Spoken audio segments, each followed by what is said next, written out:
Let's talk about whether or not we are seeing certain parts of the market that are still buys, even though we're at record highs.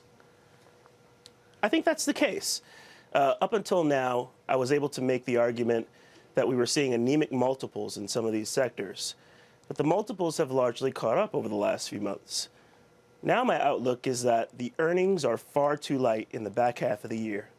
The jobs number was a great indication of this, where it came in 50% higher than the consensus estimates. And so what I'm looking for is, particularly in those value and cyclical sectors, that the earnings revisions will keep coming in and that we'll see significantly higher earnings for the back half of 2021 than we're seeing now, where we're at right now 60 to 70% of pre-pandemic levels in our estimates.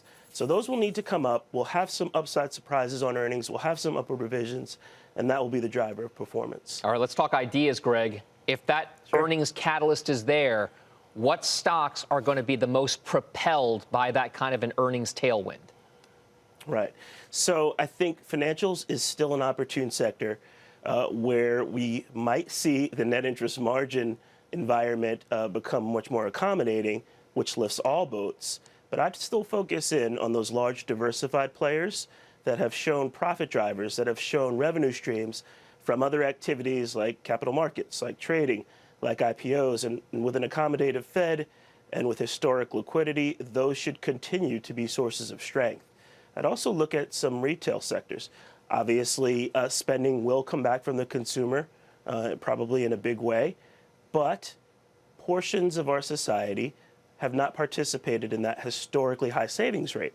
And so I'm focusing in on the value shopping sector, and they're not all created equal. I'd really focus in on those that have taken the opportunity to invest in e-retailing. Remember, e-retailing has gained massive share over the last year, about a decade's worth of share in the last 12 months. And so the Walmarts and the Targets of the world will benefit both from the value shopping as well as from the e-retailing and separate themselves from the Targets and the Rosses of the world.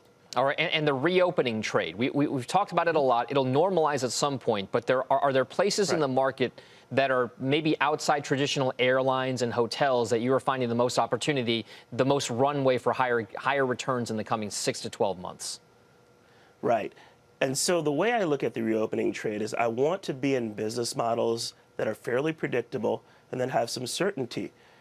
With airlines, with cruise lines, I don't really have that certainty, and quite frankly, neither do the CEOs, which is why we're lacking guidance. And so the first step I take is looking at the business models that I know, that I trust, and are predictable.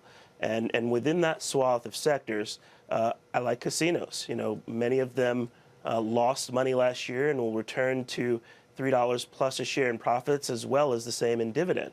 And so you're going to see some pretty significant rebounds in some of those business models that are fairly predictable, that haven't been stigmatized, and then I think we'll have big years.